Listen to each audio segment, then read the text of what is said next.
Amen! Amen. Again, maraming po salamat pala sa nagsusupport ng ating live every Tuesday. And blessed to announce na may mga new, first time ko lang sila na-meet, na-sharean lang din sila nung live. And nagbe-message sila that that simple online ministry really has really impacted their life. And kung ang Panginoon ay ginagamit ka in your classroom, sa workspace mo, sa mga kamag-anak mo to share the gospel, wag natin underestimate yung kayang gawin ng Panginoon sa ating buhay. All we have to do is to obey and follow the move of the Holy Spirit, and indeed, you'll see amazing things happening in your life. Amen. Are you ready to receive the word? Amen. Namiss niyo ba ako? Yes. Namiss ko din kayo. Again, magkakaroon tayo ng rotation, so there will be different speakers every week, but it will always be the same word, and it's the word of God. Again, pinamagatan po natin yung pag-uusapan natin today. It's about, you can write it in your notes sa mga nagno-notes. Sa meron naman pong 1,000 terabyte na memories, yung kaya talagang word by word tandaan yung sasabihin ni Pastor sa oras na ito. Pwede mo nang screenshot sa iyong mind.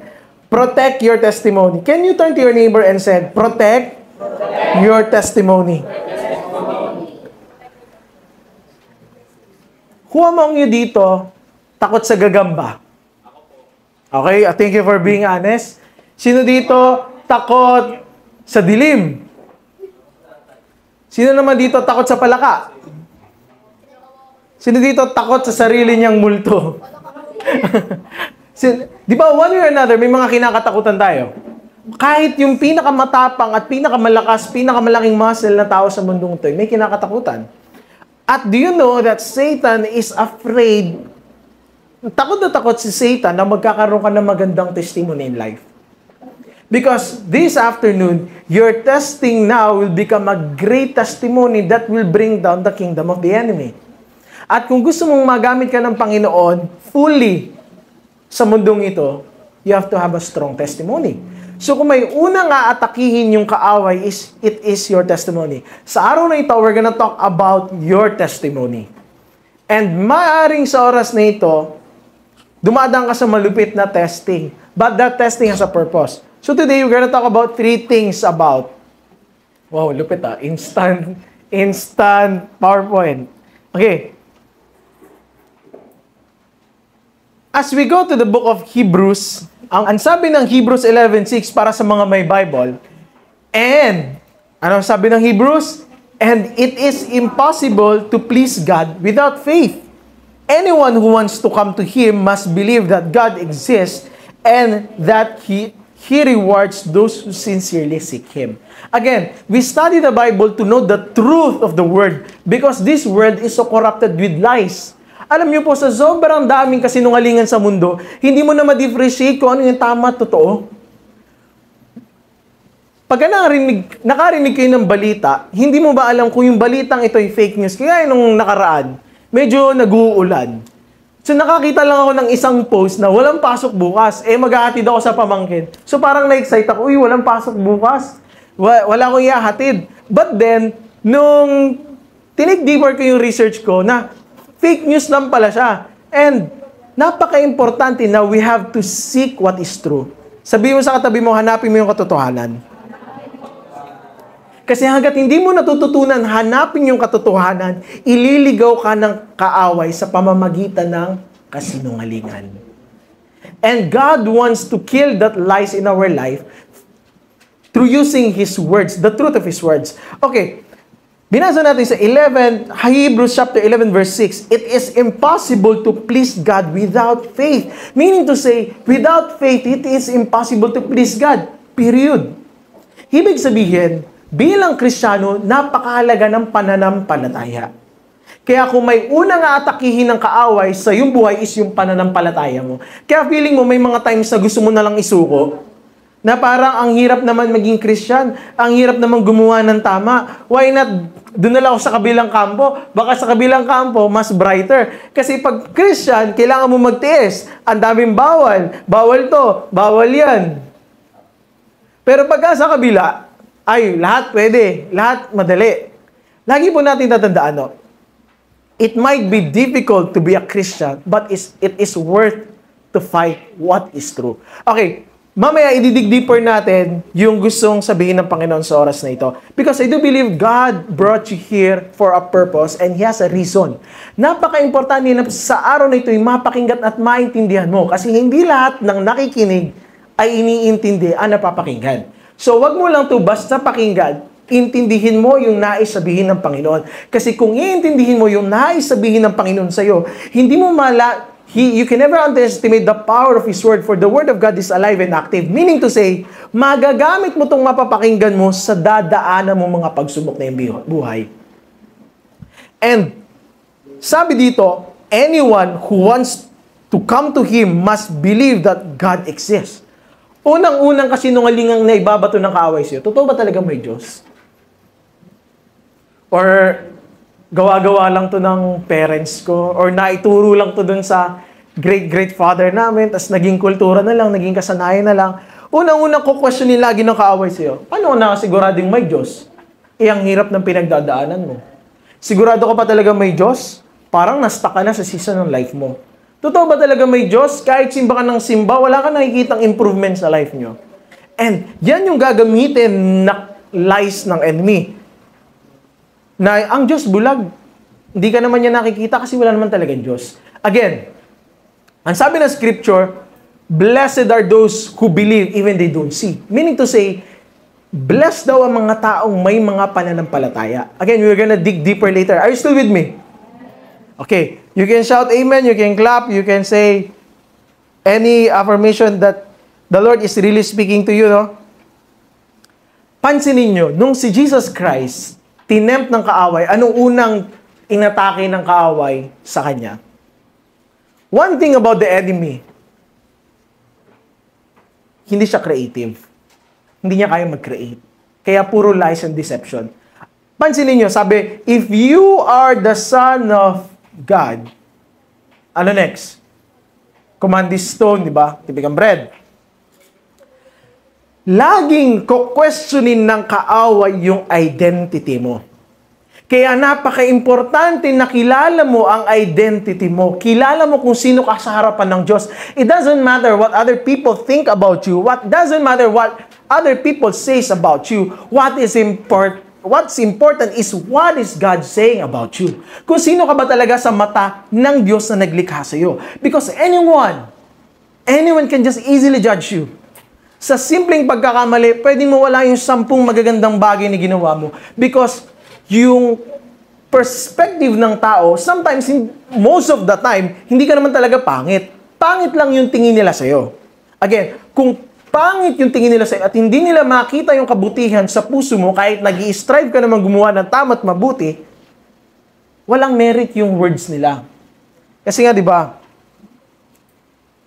nagkaka-value lang naman yung salita ng tao pagka inaalaw mong mag-penetrate yung salita na yun sa puso't isipan mo. Again, let's define faith. Ano nga ba ang ibig sabihin ng pananampalataya? Let's go on to our next verse. Hebrews chapter 11 verse 1. Now, ngayon, who among you, honestly, hindi mo alam yung definisyon ng pananampalataya? Faith. Pastor, yung faith, si Jesus Christ namatay, naniniwala ko doon. Yes, that's faith. But, what does the Bible say about faith? Now, Hebrews chapter 11 verse 1 says, now faith is the assurance of things hoped for, the conviction of things not seen. Ibig sabihin, kahit hindi mo pa nakikita, naniniwala ka, na totoo ang sinasabi ng Panginoon. Tingnan nyo. Listen to this. Naniniwala ba kayo, nananampalataya ba kayo may naghuhugas sa likod ngayon? Ba't ka naniniwala? Hindi mo naman nakikita. Sino na daw naghuhugas? Naniniwala ka ba na may lababo sa likod nito? Because that's what you believe and what you hope for. And, tingnan mo, now faith is the assurance of things we hope for. Bakit mas naniniwala ka na may taong naghuhugas kaysa sa sinasabi ng Panginoon na may kaya pa akong gawin sa sitwasyon ng buhay nyo ngayon? Sometimes, babalutin ka ng kasinungalingan ng kaaway, ipapakita ng kaaway na wala ka ng way out. Yan na yung buhay mo. Wala nang magiging progress yung faith mo. Stuck ka na kung saan ka. No, that's wrong. Because our hope is in Jesus Christ. Again, tinapik natin sa mga nakaraang GYC na our blessed hope is Jesus Christ alone. Because Jesus Christ is alone is the true hope that you have.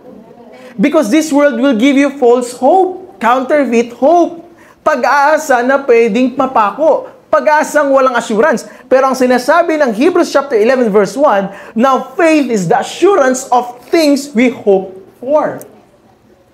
So, sa pananampalataya, kung may una man tatargetin ng kaaway, is yung faith na meron ka. Kasi pagka na-take down yung pananampalataya mo, pwede niya nang patayin yung pag-asa mo.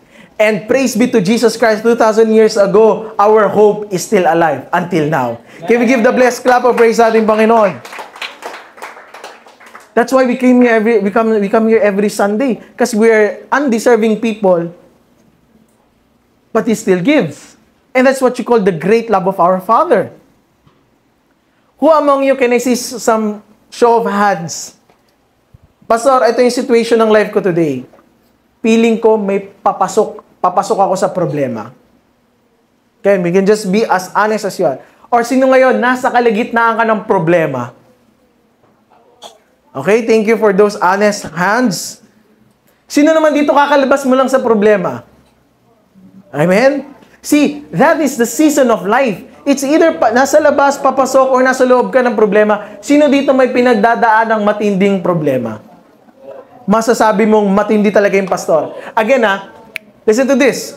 Pwedeng, yung problema, for example, yung problema ni AJ, para sa akin, hindi siya problema. Kasi baka problema ni AJ lang, paano bumili ng stick? Kasi gusto niya ng stick. For example, hindi ko pwede ismulin yung problema ni AJ. So, meaning to say, hindi mo pwede ismulin yung problema niya, hindi mo pwede ismulin yung problema ko. Because we are in a different season of testing. Pero bakit kaya, if there is a good God, why would God allow bad things to happen in our life? You have a point.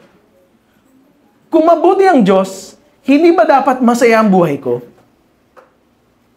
Kung mabuti at may Diyos nga, hindi ba dapat nag-e-enjoy kami ngayon, nag-out of country kami kagaya nung napapanood ko, mga influencer, I'm supposed to be living the life, dapat masaya ako.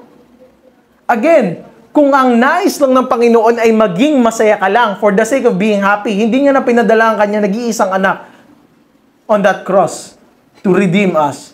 Binigyan niya na lang sana tayo ng Panginoon ng tigi-tigisang cloud. Amen.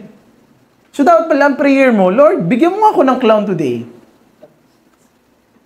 Kung gusto mo lang di pala maging masaya ang marriage mo, maghanap ka ng mapapangasawang clown. Diba? Pero the truth of life is not always happy. And life is not always about happiness. Because happiness is based on the things that is happening. When things are not happening according to your ways and according to your plan, then the joy will be gone. Ang nais sa Panginoon is hindi happiness. Hindi based on the things that is happening around you, but joy that comes from Him. Na kahit nahihirapan ka, nagagawa mong ngumiti. Na kahit may mga bagay na nawala sa buhay mo, nagagawa mong makangiti. Dahil yung identity mo, yung happiness mo, hindi naka-based on the things that you have, pero naka-based dun sa Diyos na lagi nagbibigay. Amen. Are you following? So, Pastor, ano ang purpose ng test? Bakit ba ako dumadaan sa matinding testing?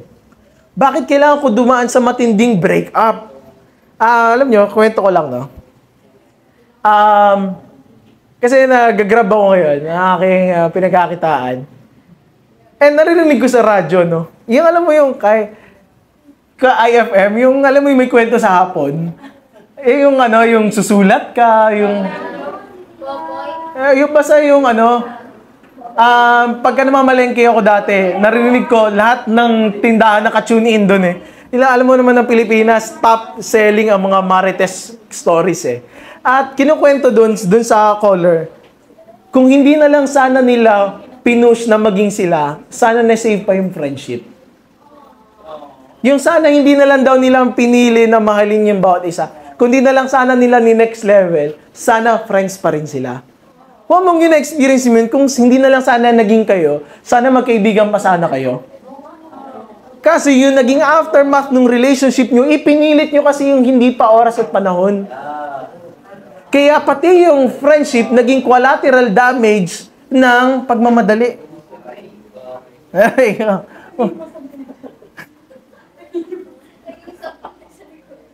And, bakit ba natin kailangan tumaan sa matinding testing at matinding breaking? First, lesson natin for today. Testing authenticates our faith. Grabe, bilis ng oras. Are you still with me? Can you turn to your neighbor and say, testing authenticates our faith? Anong sabi ng 2 Corinthians chapter 13 verse 5? Examine yourself to see if your faith is genuine. Check mo nga yung katabi mo kung totoong kaibigan ba yan. Tingnan mo nga yung kaibigan mo kung nandito pa ba yan or nakatingin lang kay pastor, lumilipad na yung isip niyan. Check mo nga kung attentive pa ba yan. Sabi mo sa katabi mo, are you still with us? Yan, nakabalik na yung iba. Ano sabi ng 2 Corinthians 13:5? Examine yourself to see if your faith is genuine. Test yourself, surely you know that Jesus Christ is among you. If not, you have failed the test of genuine faith. So, kailangan mo daw matutong i-examine yung kondisyon ng faith na meron ka. Kasi hindi mo pwede ilaban yung atleta nang hindi nakakondisyon. For example, si Manny Pacquiao na ilang taon nakakondisyon, ilaban natin kay King. Sino mananalo? Pacquiao pa lang, King. Di ba? Kahit sino namang ilaban mo, Heidi Lindias, palakas sa magbuhat, kahit sabihin mong sino na yung ilaban natin, hindi mananalo. Sino kasi? Bakit? Hindi mo pwedeng ilaban yung hindi na question. Kailangan mo examine, am I fit enough? So, sa tuwing dumadaan tayo sa isang pagsubok, tinetest ng Panginoon kung naka-align ka pa ba sa Panginoon. So sa tuwing dumadaan ka ng testing, ito yung gusto i-correct ng Panginoon. Dumadaan ka sa hirap, hindi para pahirapan ka. Dumadaan ka sa hirap para i-authenticate kung may pananampalataya ka pa ba. Kasi minsan, you can go to church and doesn't have any devotion with the Lord anymore. You can be serving, but not listening to God anymore. The story of Martha. You can have your devotion every day. You can have a nice journal, pero wala ka ng personal relationship sa ating Panginoon. You are leaning on your understanding. Maaaring sunod-sunod na nagiging mataas yung grades mo sa school, pero hindi mo namamalayan na yung wisdom and knowledge mo hindi na nakadependent sa Panginoon. Bagkus ka na sa point na, ang galing ko na. Gumagaling na ako. Parang hindi mo na kailangan ng Panginoon. Kaya minsan, kailangan kong ibaba ng Panginoon. Kailangan alisin ng mga bagay na nakaka-distract sa iyo para i-remind ka na, anak, apart from me, you are nothing. Second thing, sa tuwing dumadaan ka ng testing, may nais ituro ang Panginoon. Sabi nga ng kanta ni Forrest Frank, every day I wake up feeling blessed. Even if I don't, I see it as a test. Totoo yun. Kasi God teaches when He tests. God teaches when He tests. Sabi mo sa katabi mo, tinuturuan ka lang ng Panginoon.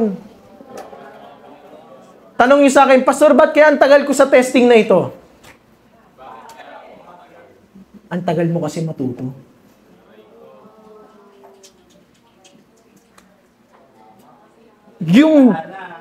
Yung reason ng pagtagal mo sa season na yan is yung response time mo sa Panginoon. Hanggang wala kang binabago, hanggang hindi mo pinipiling magbago, walang magbabago. Hindi kaya minsan stuck ka na sa season na yan kasi nasanay ka na lang na nandiyan ka na yan sa season na yan. I do believe Jesus died and bled at that cross to give us the best season in our life. Sabi mo nga sa katabi mo, the best season is yet to come. Bilisan mo matuto.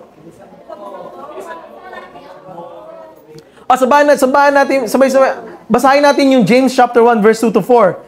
Dear brothers and sisters, sabi ng banal na kasulatan, Dear Zion, dear GYC, when troubles of any kind come your way, consider it an opportunity for great joy. Ha? Di ba pagka dumadaan sa pagsubok, dapat malungkot? Di ba pagka pinagpalit ka sa malapit, nagpapasound trip ka na, kay sakit namang isipin na. Di ba? Dapat nagsasad, boy. Di ba dapat mas malungkot? Di ba dapat mag-pity party ka? Di ba sinasabi ng mundo nito, pag nahihirapan at nasasaktan ka, i-post mo sa Facebook. Ilagay mo sa thoughts mo. Ipakita mo sa buong mundong nahihirapan at nasasaktan ka.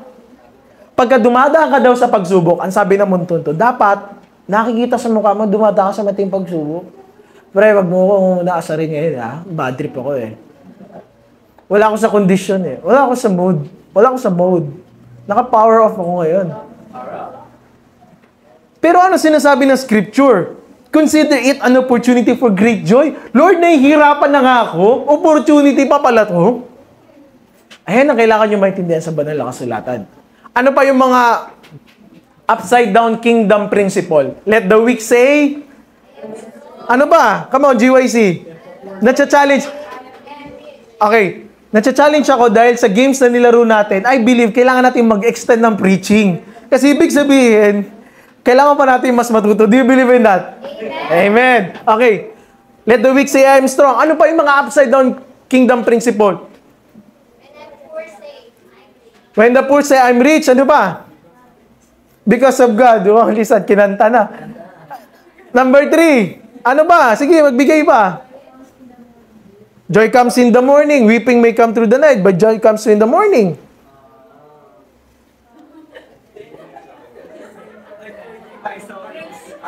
I'm trading my sorrow. Dumana sa kanta. Tingnan mo. Church, look around. The evidence is all around. The Spirit is with. Look, church. Look around. Hindi kaya na-stuck ka sa season na yan kasi na-stuck na rin yung alam mo about God. Kaya minsan, hirap ka magpatuloy kasi hindi mo na alam kung bakit ka pa magpapatuloy. Kaya ngayon, ipa-fuel ng Panginoon yung reason na yan. Okay. Maraming upside down kingdom principle. Ano pa sinabi ng scripture? Love your enemy. Ha? Ila-love yung enemy. Alam niyo pa ba nung first time nilang narinig yon, shocking news sa kanila yon. Nung sinabi ng Panginoon, ayon sa mga Bible scholar, nung sinabi ng Panginoon na, love your enemy. Kasi sa atin, naririnig mo na sa church. Pero nung time nila, first time nila marinig na, ha? Love your enemy. Ang enemy, pinapatay. Ang enemy, inaaway. In kingdom principle pala, ang enemy, minamahal.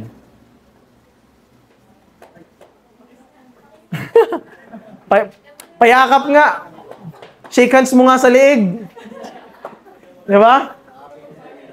Pray for your enemy. Yes, Lord, sana po madapa, mabangga mamaya, matalisod, mabaliukan. Again, tingnan nyo, ang sinasabi ng scripture, you have to get this. Consider it an opportunity for great joy. So gulatin mo yung impyerno. Pinadalhan ka ng problema, natuwa ka pa. Again, hindi ko naman sinasabi maging baliw tayo. Parang sinabi, pag sinabihan ka na, wala na pong Chicken Joy sa Jollibee. Yes! Magmamakdo na lang ako. Hindi yung, wala na pong one piece Chicken Joy. Hindi naglumpasay ka. Binigyan ka ng 50. 50 lang! Di ba? Hindi yung, dapat, you have to train yourself to respond right. Alam mo, pagka tama yung response, tama yung nagiging outcome ng life. Tingnan mo, let's keep on going. For you know when your faith is tested, your endurance has a chance to grow. So let it grow. Hindi hindi ka nag-grow, hindi mo ina-allow yung testing sa life mo. Ina-avoid mo yung testing sa life mo, hindi ka matiisin, kagaya ngayon, gusto mo na matapos si pastor, talagang gigigil ka na, parang nasabog ka na, anytime na lang, bigla ka na lang tatayo, hampasin mo yung katabi mo na upuan mo, kasi hindi mo na matiis. Because, ang napapala ng taong matutong mapagtiis, your endurance has a chance to grow, so let it grow, for your endurance is fully developed.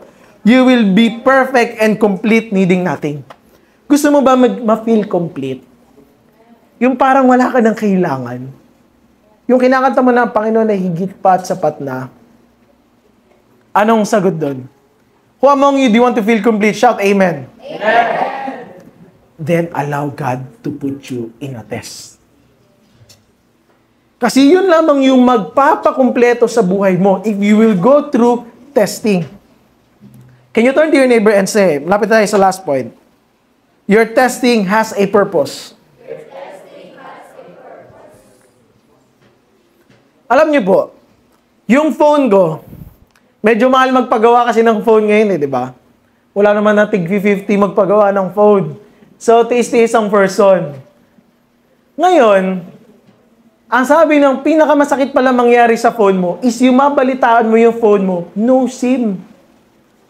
Ibig sabihin, hindi gumagana yung carrier mo. So one time, pag-isip ko, shocking news, ganun pala yun, no? Pag hindi ka connected sa internet, parang hindi ka makahinga. Susubaybayan ko pa naman yung mga nawawalan sa bungero. Nakapag-dive na kaya yung mga dive. Alam mo yun, yung ayaw mo nahuli ka sa balita, yung naiinis ka pag yung kaibigan mo yung unang lagi sa news, kailangan updated ka.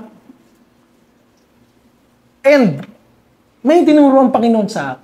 So again, sa tuwing mag-share ka ng salita ng Diyos, sa'yo nang ituturo. God put me in the test. Tinuro sa akin ng Panginoon, hindi mo pala kayang ma-disconnect sa internet. Hirap ka pala because the internet connects you to the world. Pero napakadali lang sa iyo ma-disconnected sa Word. Teka, okay, Lord. Okay, Lord. Sorry, Lord. Sorry, Lord.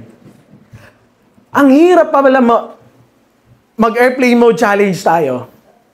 Lahat tayo mag-airplane mode. Sino kaya sa tingin nyo dito, first hour pa lang hindi na kaya? Kailangan ko nang tanggalin yung airplane mode kasi kailangan ko, pastor, malaman kung mahal niya pa ako. Kasi sabi niya, pahinga lang daw kami. Hanapin niya lang daw yung sarili niya. Pastor, kailangan ko makita, update kung nahanap niya na yung sarili niya. Or, pastor, may papanoorin akong vlog, mamaya yung upload na yun. Yun yung parang God spoke into my heart na ang dali-dali lang sa inyo ma-disconnect sa akin. Pero ayaw na ayaw nyo madi-disconnect kayo sa mundong ito. So again, that testing became a testimony. So it's a great reminder na sa tuwing mawawalan ka ng signal, kamusta na ang signal mo sa Panginoon? Amen. Are you still with me? Ito pa mahirap. Kahit anong ganda ng cellphone mo, kahit yan pa yung latest, kahit fully paid pa yan, marami yang kayang gawin. Pero hindi yan connected sa internet. Useless. Pansinin mo yung phone pagka hindi siya connected sa internet. Yung phone mo pagka hindi ka connected sa wifi. Hindi nare-reach ng phone mo yung full potential niya. So kung ikaw hindi ka mako-connect, pag hindi ka mako-connect sa Panginoon, hindi mo makikita yung full potential mo. Familiar sa heater? Familiar po sa heater? Or ano na lang?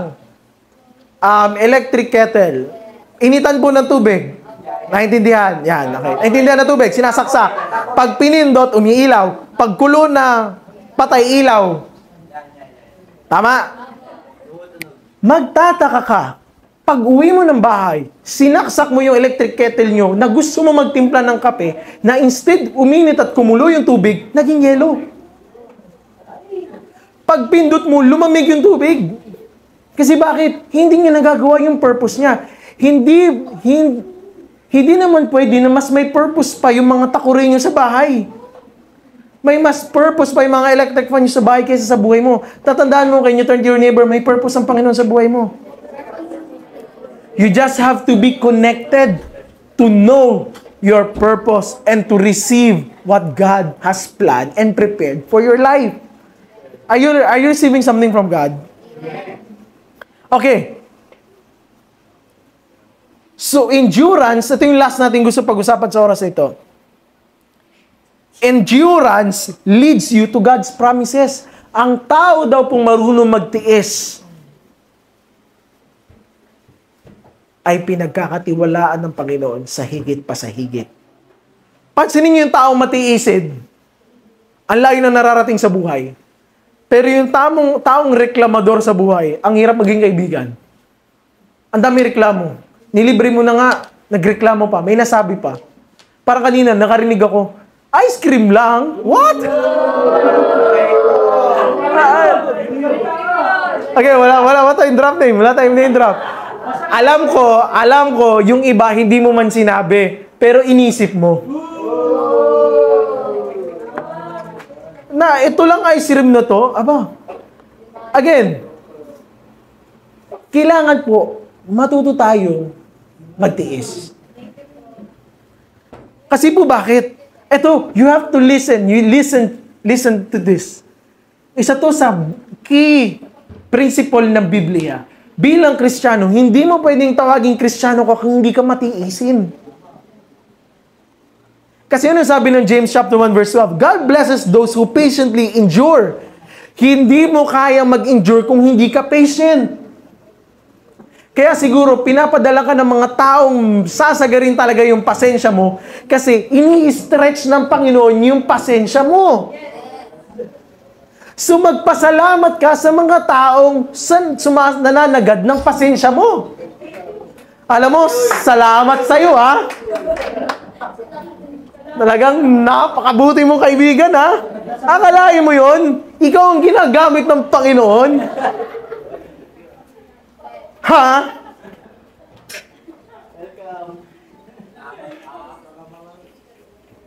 Are you following?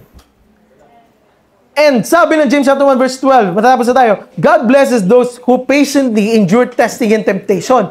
Yung mga marunong daw magtiis, yung mga marunong daw mag-turn away from temptation, afterward they will receive crown of life that God has promised to those who love Him. Ibig sabihin, may blessing sa mga taong marunong magtiis. Why do some Christians fail the test? Ito, question. Wala dito, perfect tong simbahan ito. Lahat dito, minamani lang natin yung mga testing ilan. Peanut yan, mani yan. Pastor, di kami tinatanong dyan, mga patience kami, lahat yan.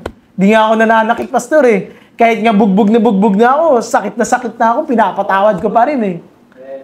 Kahit hindi nakakaabot-abot, inaabot ko pa rin, Pastor. Kahit na pinagtaguan ako ng ice cream, binibigyan ko pa rin ng ice cream. Kahit lagi yung pinagdadamutan, binibigyan ko pa rin, Pastor. And the question is, why do some Christians fail the test? Tanong niyo sa akin, bakit? Because they still walk by sight.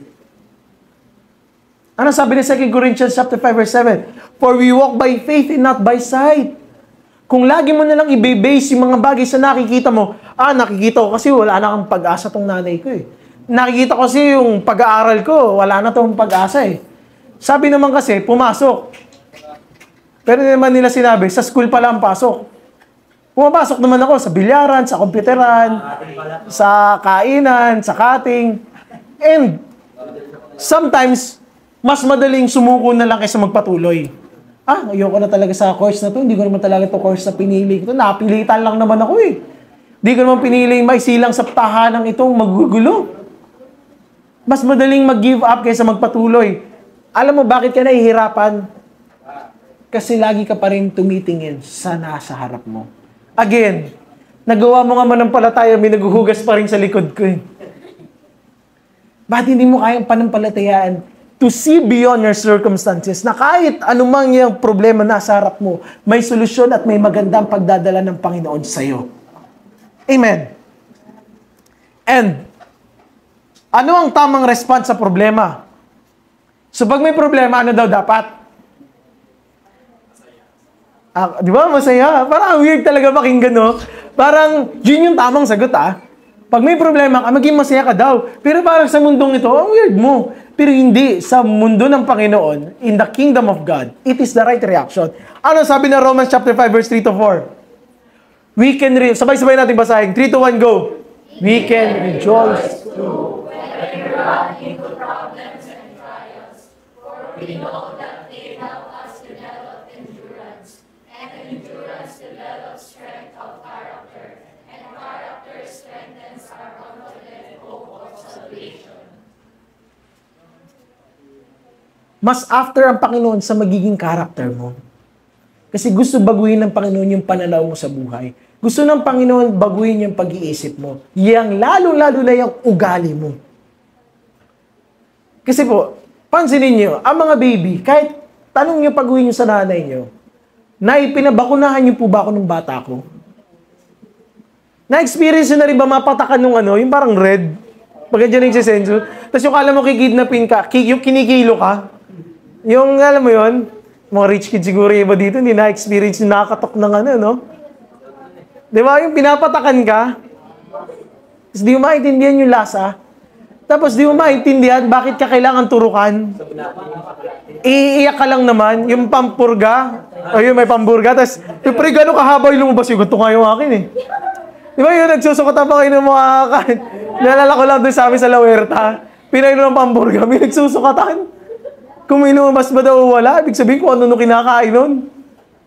And, bakit ka kaya kailangan paturukan ng magulang mo kahit alam naman ng nanay mo na iiyak ka sa turok na yun? So, yung nanay mo pa nga yung magbibigay. Kasi alam ng nanay mo, it will benefit you in a longer time. In the time to come.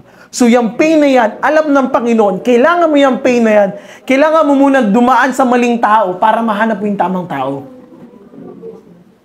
Kailangan mo muna dumaan sa pain na yan para maprotektahan ka ng Panginoon. Kasi kung hindi ka madadala, hindi ka matututo. That is why we rejoice when we come into problem. Kasi bakit? Sa tuwing dumadaan ako ng problema, may tinuturo ang Panginoon, ino-authenticate ng Panginoon yung pananampalataya ko. And last but not the least, He's leading me through His promises. And last but not the least, Revelation chapter 12 verse 11. Bakit kaya napaka-importante na maingatan natin yung testimony na meron tayo? Again, kanina, wrap up ko na. Dumadaan ka sa testing, hindi para pahirapan ka, pero para patibayin ka. Pinapadaan ka sa testing, sa hirap, hindi para i-identify ka na mahirap, pero gusto ng Panginoon pagyamanin ka in all aspect of life. And that testing will turn into a beautiful testimony.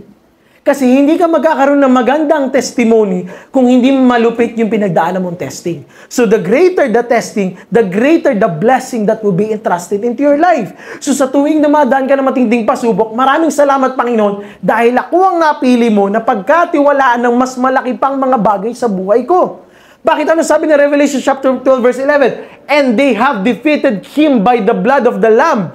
For without the shedding of the blood, there will be no remission of sin. And by their testimony, and they did not love their lives so much that they were afraid to die. If you're gonna love your life so much, if you're gonna hold on to things of this world, you're gonna be afraid to die.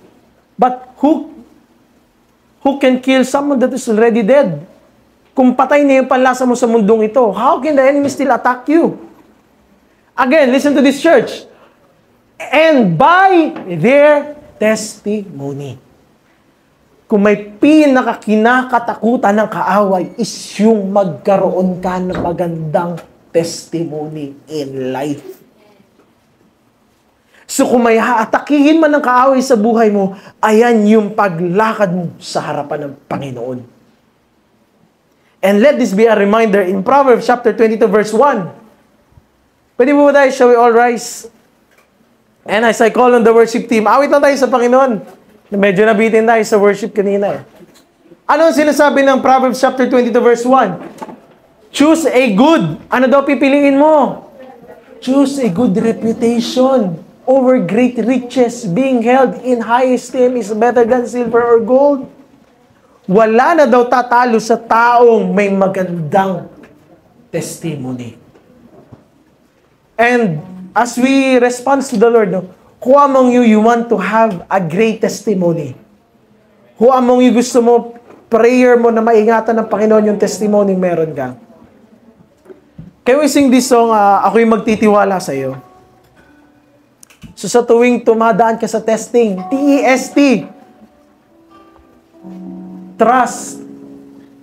Trust that God has a plan for your life. Trust that God has a purpose in your life. E, endure.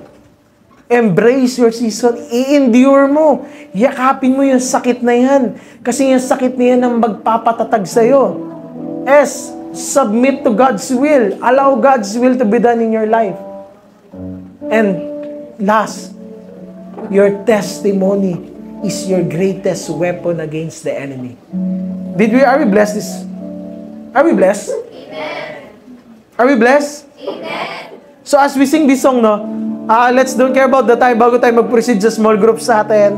Can we just sing this song as a response to God?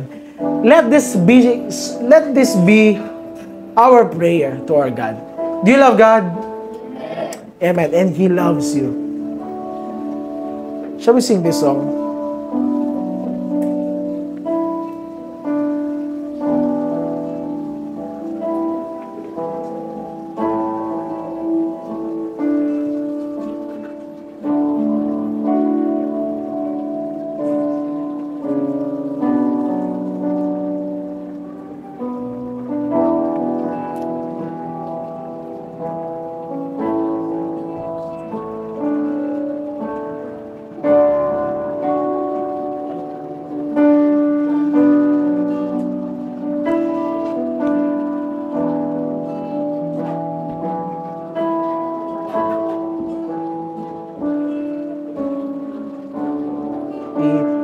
Wala sa'yo, kalakasan ko'y nanggagaling sa'yo. Amen, Lord. Nagtitiwala sa'yo. Come on, shall we all rest in the presence of our God? Sa itaw mo ang Aming sandigan ko.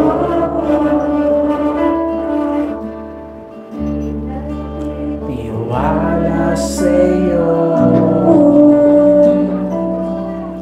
kalakasan ko gagaling sa'yo. Ako'y nagtitiwala sa'yo. nagtitiwala sa'yo. Sa itaw mo ang tanging sandigan ko.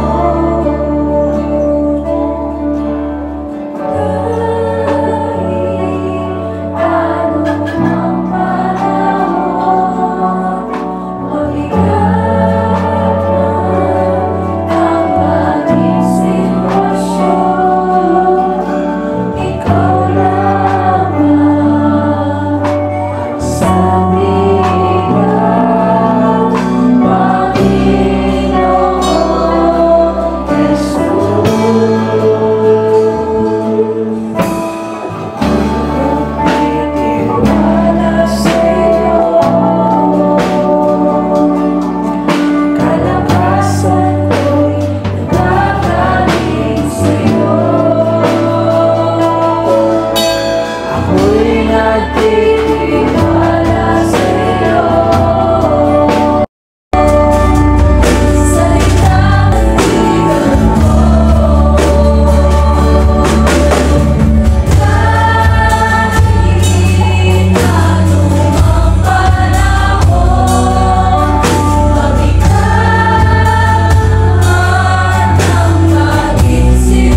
Father God, maraming pong salamat, Lord, sa oras. Thank you for reminding us, O God, that you are good. Yes, so Lord.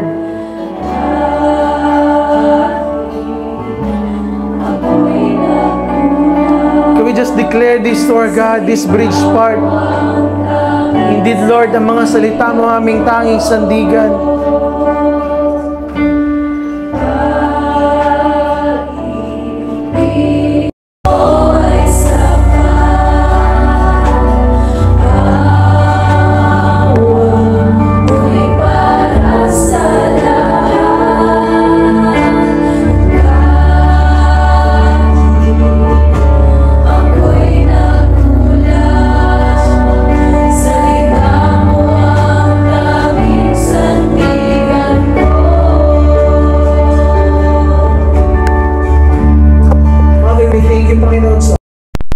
Reminding us, O God, Lord, that every testing that we're in right now, it is a preparation for greater things that is to come into our life.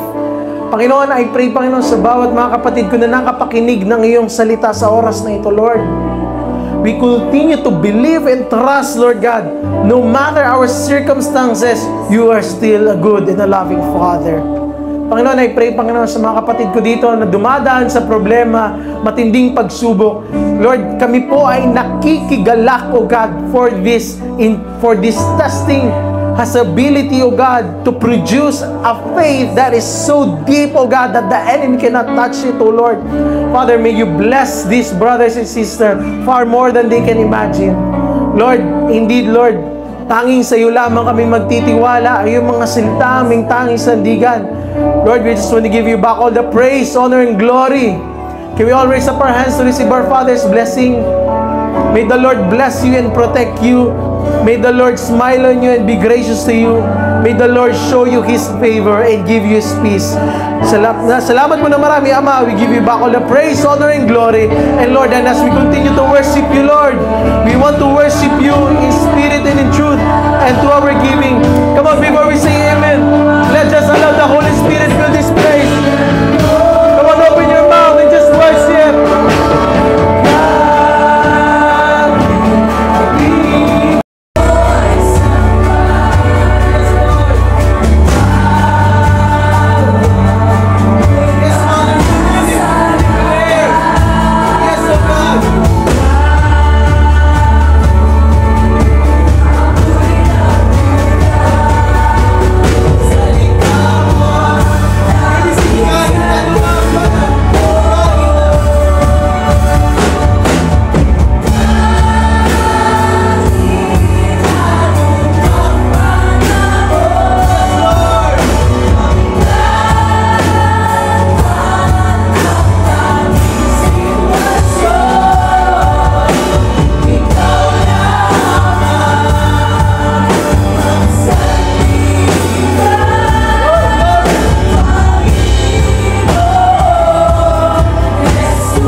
Give the praise.